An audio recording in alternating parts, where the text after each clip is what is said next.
don't think people understand the other side that comes with it. But it's almost as if you're forced to be different because it's not normal life. Inclusive, convido vocês para esse culto que vai acontecer aqui na praia, entendeu? Todos nós vamos vender nossa alma para Lady Gaga e a gente vai descer de tobogã direto pro inferno ao som de Bad Romance quando Gaga tocar a terceira trombeta do Apocalipse, né, gente?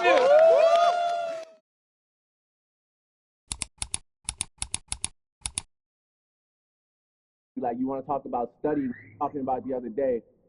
Where it means more, because you've seen it all, done it all. All my brothers behind me, we're trying to do the same thing, following your footsteps. For real. Yeah, no doubt. I love you so much, man. I hope y'all stay safe. I hope I can come to your house soon, or you can come to my house soon.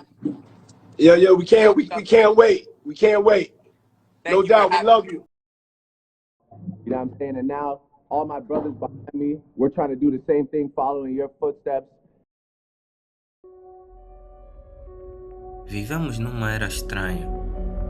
Uma era em que uma pessoa pode ser acusada de coisas gravíssimas e ainda assim continuar a ser idolatrada como se nada tivesse acontecido. Cantores, atores e produtores, pessoas de carne e osso, transformadas em algo maior do que um ser humano. Nós chamamos isso de fama, mas na prática, muitas vezes, parece outra coisa. Parece devoção, aplausos mais altos do que denúncias, holofotes mais fortes do que a verdade. Até surgir uma pergunta: o que acontece quando a idolatria fala mais alto do que a moral? O mundo tem um talento curioso, o talento de transformar pessoas em deuses e ignorar completamente aquilo que elas fazem ou dizem fora dos palcos. E talvez nenhum caso recente represente isso tão bem quanto o de P. Diddy, que, através do documentário de 50 Cent, ganhou uma nova camada. Um homem acusado de estupro de mulheres e menores de idade, tráfico de pessoas, festas com consumo excessivo de drogas e posse ilegal de armas. Este é o nome que aparece em um dos documentários mais recentes, Sean Combs, O Acerto de Contas. Mas o que mais chama a atenção não foi apenas as acusações, foi a maneira como ele parecia completamente indiferente para tudo aquilo. Em meio ao caos, as denúncias e as histórias que surgiam, o documentário mostra P. Diddy a andar de bicicleta pela cidade, tranquilo, como se nada tivesse acontecido. E enquanto andava pelas ruas, ele foi parado algumas vezes, não para ser confrontado, não por pessoas à procura de respostas, mas sim por fãs, pessoas que se aproximavam para tirar selfies, sorrir e para abraçá-lo.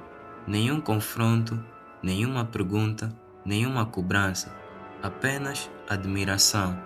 Enquanto isso, o documentário dá voz a uma mulher que chora. Mais de 20 anos se passaram e ela diz que ainda não conseguiu esquecer o encontro que teve com P. Diddy. Ela conta que na época chegou a denunciar o estupro à polícia, mas o caso foi silenciado. Segundo ela, o maior choque veio depois, quando, certo dia, saiu à rua e viu um cartaz gigante do P. Diddy, de mãos erguidas, como se fosse um vencedor. Naquele momento, ela sentiu tanto nojo que chegou a vomitar. Enquanto ela estava completamente destruída no chão, o P. Diddy era erguido. Enquanto uns eram elevados ao pódio, mesmo acusados de crimes hediondos, outros eram silenciados, simplesmente por tentarem expor a verdade.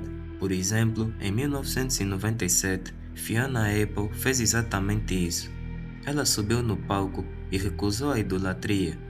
Ela disse que este mundo é falso, que a fama não é validação e que ninguém ali deveria mudar a própria vida com base em pessoas famosas.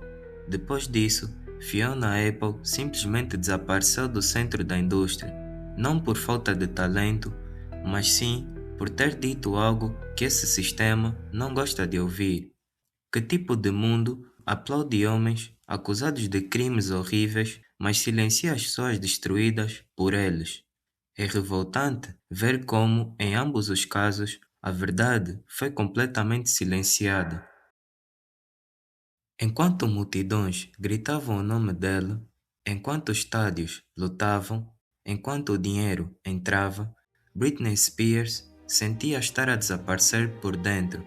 Por mais de uma década, ela viveu sob uma tutela legal extrema. Não podia controlar o próprio dinheiro, não podia decidir sobre o próprio corpo, não podia escolher a própria vida. Tudo isso enquanto era tratada como um produto, como se ela fosse uma marca ou então uma máquina de fazer dinheiro. O público idolatrava, a mídia lucrava e Britney Spears colapsava em silêncio. E o mais perturbador é que, durante anos, isso foi tratado como entretenimento.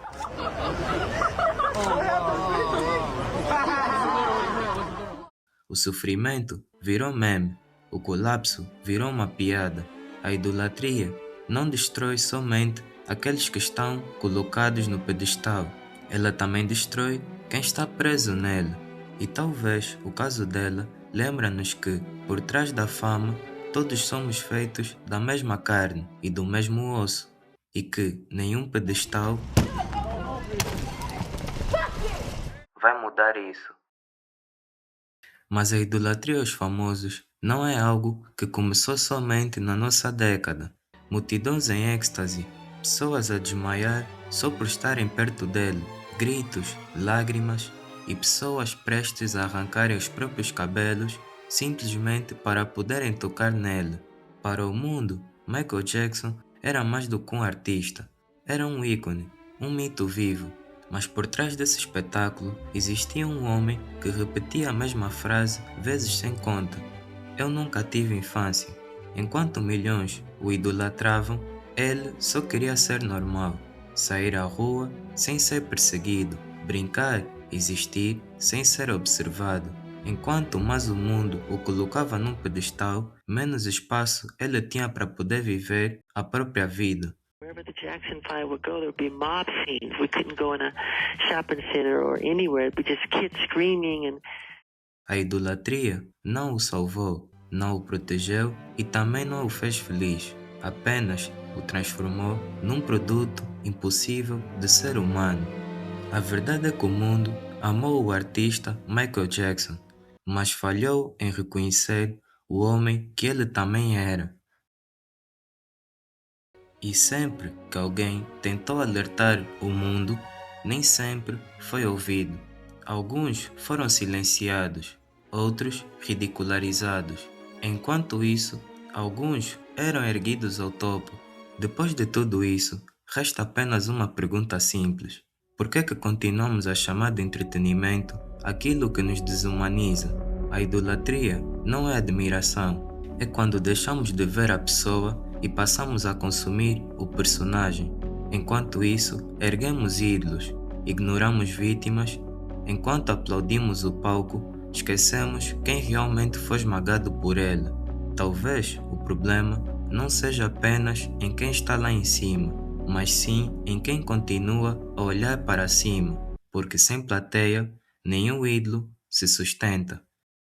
Final question, is there anything that you may want to confess tonight before you go in? I keep everything right here. There you go. Or right here. There you go. That's how you do it, right? Y'all have an amazing time tonight. Thank you for blessing us.